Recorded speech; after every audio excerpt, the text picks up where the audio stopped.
Hello to all you yarn crawl enthusiasts and fiber artists.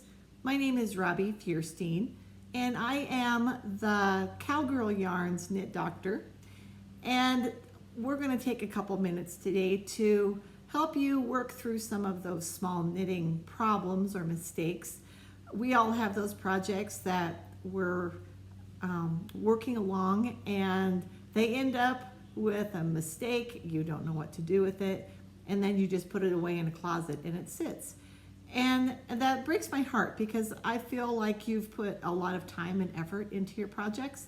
And my goal is to help us finish those projects so we can enjoy the lovely fiber and the garments that we've created. So today we're going to learn the simple technique of what to do when you've dropped a knit stitch or a purl stitch, and also how to untink or unknit when you've made a mistake and you need to go back. So let's get started. Okay, so let's get started on fixing those little knitting mistakes. Our first lesson is going to be on how to pick up a drop stitch. I have my knitting here, and I also have a crochet hook. A crochet hook, you will find, is a very important piece to picking up dropped stitches. I use a crochet hook that is probably one size smaller or so from my knitting needles. So when I'm picking up those stitches, it makes it just a little bit easier, and I don't leave a big gap. So if you've noticed here on my stockinette stitch, or I've knit one row, purl one row, I have a dropped stitch right here. And so I'm going to try and pick that up using my crochet hook. And on a stockinette stitch, it's so much easier to pick them up than it would be on a garter stitch, which we'll show you in a few minutes. But if I put my crochet hook into that stitch and I look behind it, there are 4 strands from the rows that it has come unknit from. I'm going to slip my crochet hook underneath and pull it through. Go to the next one above it, pull it through, one above it, pull it through, last one, and pull it through. Now, setting it back on the needle is also critical because you need to be careful that you don't twist your stitch when you put it on. So I'm going to put it on, and I'm going to take a look at how my stitch lays on my needles. I'm going to lay this down, and I want you to take a look and notice that my stitch almost has a forward slant to it. If you'll notice, this part of the stitch is ahead of the back part here. That means my stitch is on the needle correctly. So when I go to knit, it's easier for me to get my needle in there. If it's on backwards, you will notice that instead of the front of the stitch being ahead, you will notice that the back part of the stitch is ahead, and this part of the stitch is backward leaning. You'll notice that backward leaning. So what I need to do is I need to turn that stitch so that the front part of the stitch is angled toward the front of my needles. And there you have it. We've picked up our knit stitch on our stockinette stitch piece. The next part I'm going to show you is how to pick up a drop stitch that has happened in garter stitch. So I'm going to go ahead and drop my stitch so we can see.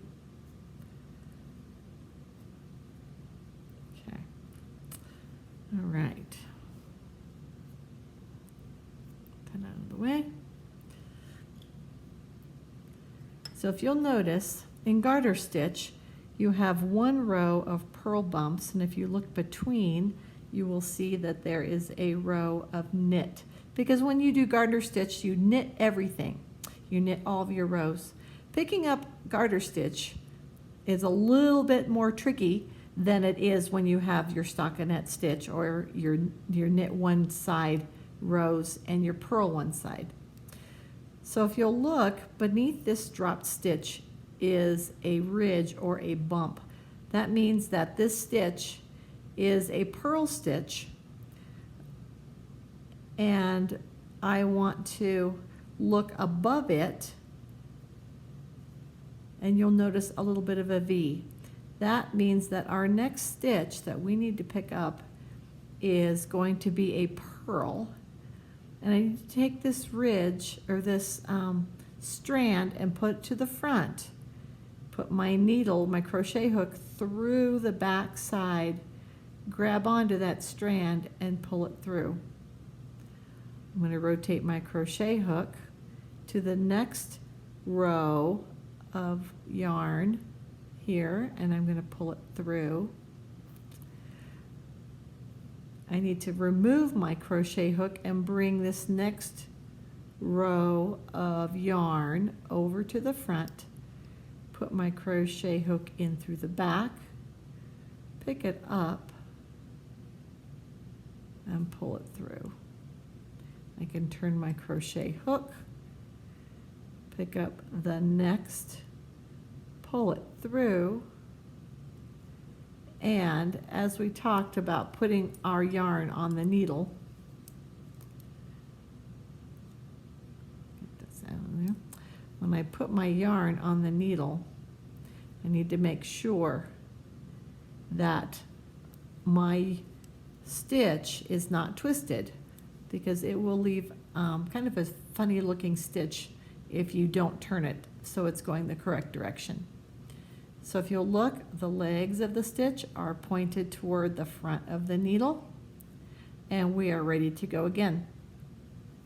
The next thing I'm going to talk to you about is how to tink or knit backwards. If you think about the word tink, T-I-N-K, is the word knit spelled backwards.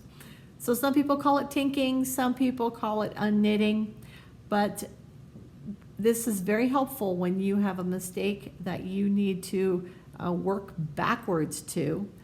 And so I'm going to show you how to unknit or tink. On my stitch right here, if I give my yarn a little bit of a tug, there's a little bit of a hole right there, a little bit of space.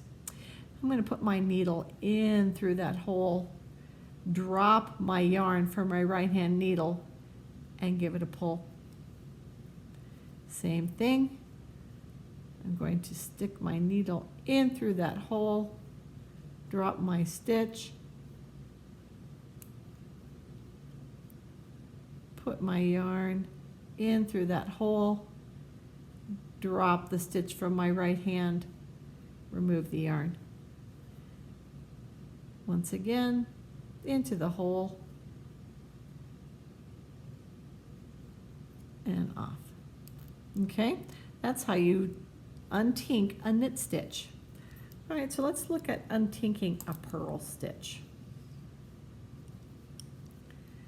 It's basically the same thing. Let me get my yarn to a good place where you can see what I'm doing. Okay. A purl stitch, you notice, has these little bumps. This is a purl, okay?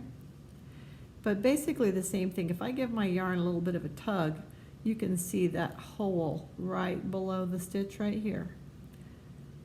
So if I put my needle into that hole, just like that, slide my work up, drop the stitch off my right hand needle, give the yarn a tug, and it comes out. Same thing, hole beneath, drop the stitch off of your right hand needle, give your yarn a tug.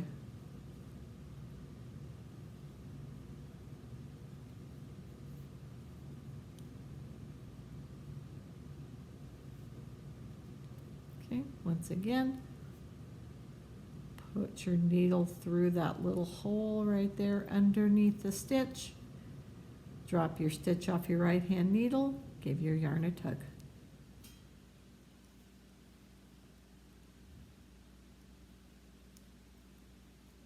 And there you have it. That is how to unknit or tink back to fix those small knitting mistakes in both knitting and purling.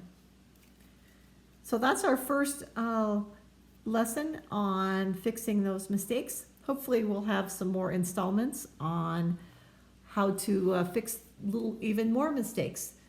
If you have any mistakes that you need help with, I would be glad to help you with those. Drop by Cowgirl Yarn on Tuesday mornings from 10:30 until noon, until the last week of October or last week of August, excuse me. And then I will be working as Knit Doctor on Thursday evenings from 4:30 until 6.